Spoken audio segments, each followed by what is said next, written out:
Alan, and thanks for joining us today. You're here to tell us all about your new book. What is it called? It's called Buying Your Granddaughter. Buying Your Granddaughter, that's a bit of an unusual name. Can you tell us what the book's about? It's about two people who hate each other and have hated each other for 40 years, but are then forced to join forces to help save their granddaughters. What made you come up with that idea? I've always been interested in international affairs, and in South Sudan, during the ethnic conflicts there, kidnapping of children from the other ethnic group and keeping them in slavery became quite common. Mm-hmm. And charities were working out there, and they were providing funds for families to buy back their children. Alan, can you tell me more about your upbringing? Because I know you were brought up, you're from the same place that I was brought up, and that's multicultural Coventry. So you were brought up there, and then you actually went out and worked out in Africa for about 2.5 years, and you've worked quite heavily with South Asians. So how has all of that influenced you and influenced your writing and overall influenced the book? Well, for a start, in Coventry, my parents were very much of the persuasion that whatever someone's ethnic background, gender, sexuality, anything, you treated them all with the same respect. Okay, yeah. Being brought up in Coventry meant that I had interaction with both South Asians who'd moved there and also with blacks from mainly the West Indies. And their cultures also influenced me, as hopefully my friendship with them would have had cultural transfer the other way as well. Going to Africa was very interesting. Living there for 2.5 years, living in a third world country means that you see the influence of international events on people's lives far more starkly than would happen in the UK or the US. And because it's influencing them more and your life more, you become more interested in what's going on in the world and international affairs. Again, working with South Asians has been a real privilege in that they have, again, given me more breadth on the culture and the views from India of events, which differ from the views that would come from the UK of the same events. Alan, I've got to ask you, you mentioned just now that your friendships with all these varied people from different backgrounds influence you, just as I'm sure them being friends with you influenced them. How did they influence you? What difference did it make to you and your life and your views?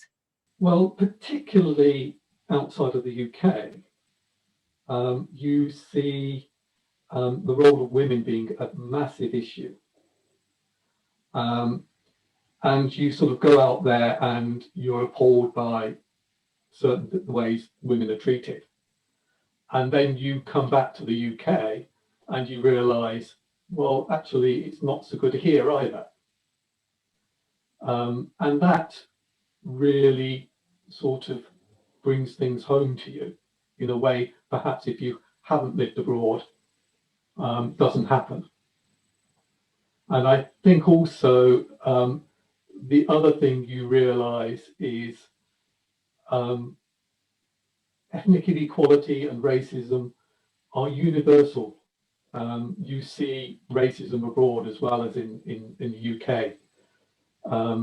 There tends to be in the West this idea that it's always racism of whites against blacks or whites against Asians.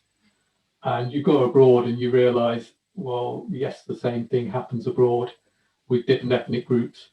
Did that start your interest, because interest is not the right word, but your passion for social justice? Because I know you have a huge passion for that, especially gender inequality and ethnic minority rights. It started from there, but it got enhanced over the years with other things happening.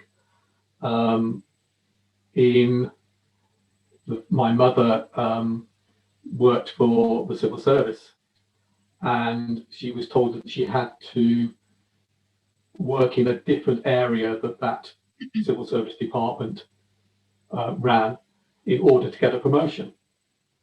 So she applied to work in that area, and her boss at the time basically felt that because she was a woman, why did she want promotion, and didn't want to let her go.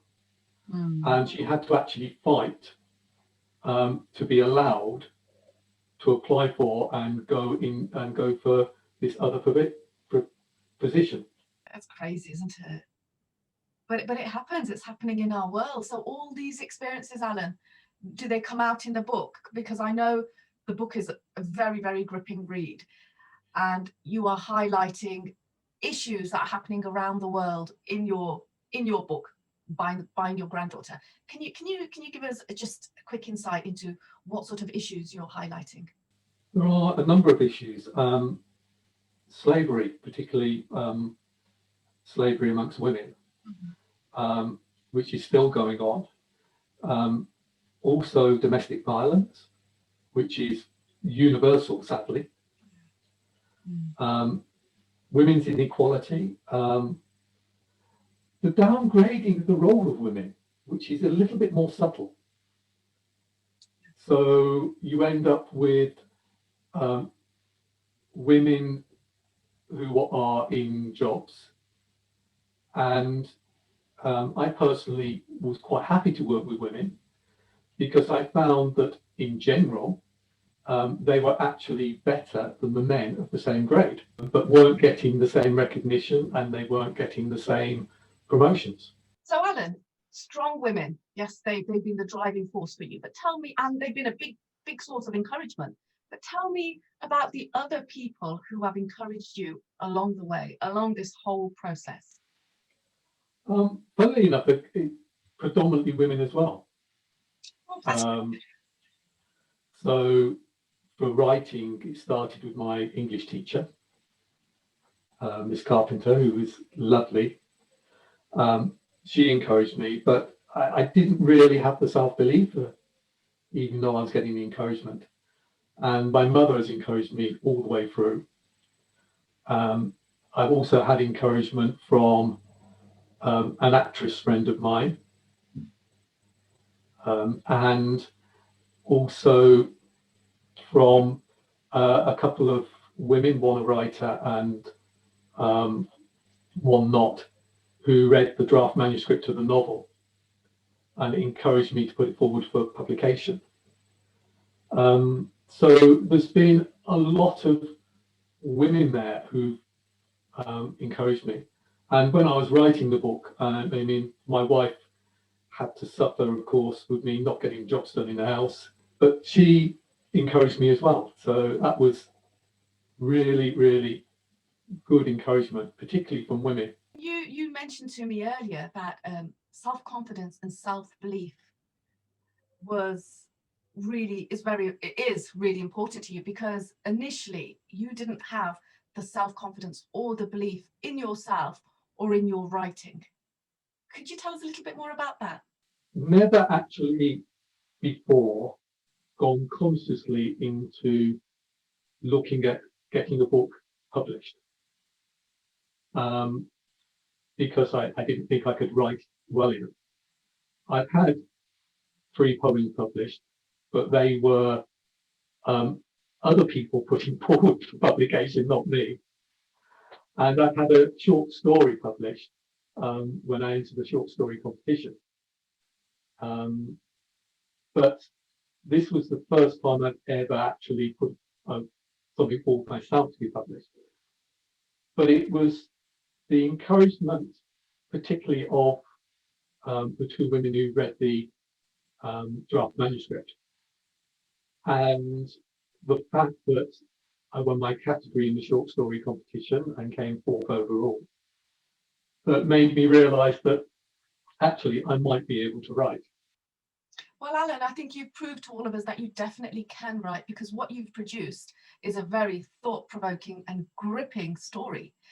And the fact that you sent your book off to various publishers, and 4 out of 5 were biting your hand off because they wanted to publish your book, and that's saying something. Surely that must make you feel pretty amazing. It makes me feel amazing, but I really just couldn't take it in to begin with. It just stunned me, and I think it made me wish I'd done it before. But it's a new time. It's a new start. I can't change what's happened, so let's start from now and start writing and see if I can get some more books published. Well, Alan, better late than never, and what you've produced is a really, really good read. You mentioned earlier that James Essinger from the Conrad Press advised you really well and encouraged you along the way. Could you tell us a little bit more about that? When I actually submitted the book to publishers, I knew it was a bit raw. And I was getting people coming back to me saying, yes, we'd like to publish it. And they were just sending me emails. And then James didn't just send me an email, but said, would you like to talk to me about it? So we had almost an hour's conversation where he was actually telling me how to improve the book, things that needed changing, things that needed adding, 1 or 2 things that probably needed taking out.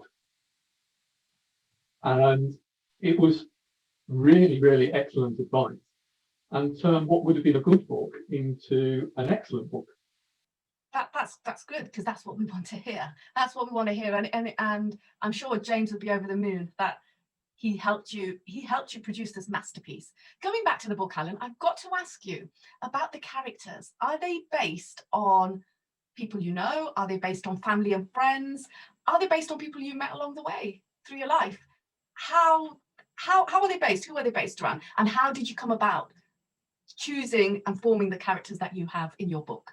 Well, all the characters are a mix of different people that I've met along the way. There's a lot of my mother in the main female character, and probably a little bit of me in the main male character as well.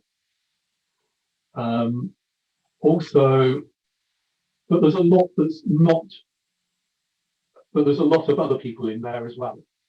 So I think with the main female character, there's a little bit of my aunt who lost her husband during the war in there as well. With the forming of the character, it's trying to get into the character themselves, getting to know the character, and then thinking, well, if this is that sort of person, how are they going to react in this situation? I found it particularly hard with some of with just one character who was basically an out-and-out villain. Trying to get into that character, I really, really didn't like it. You've got to start digging into the dark side of yourself for that. And because you can't get a good villain without being understanding why they got where they were. Was that quite exhausting? I really hated it.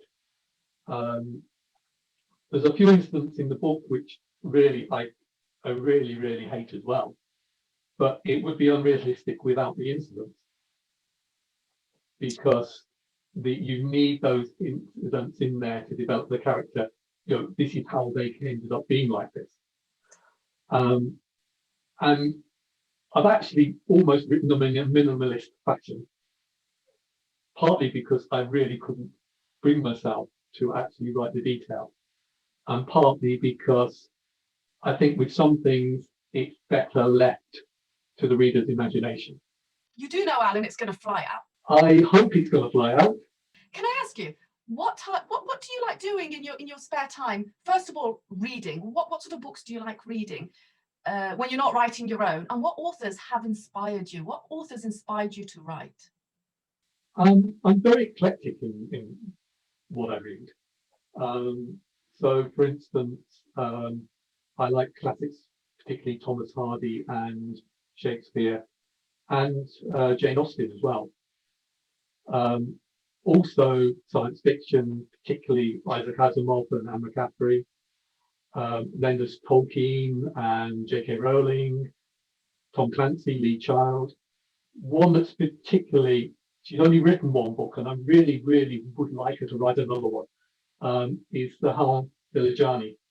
So you do a lot of reading. What else do you do in your spare time?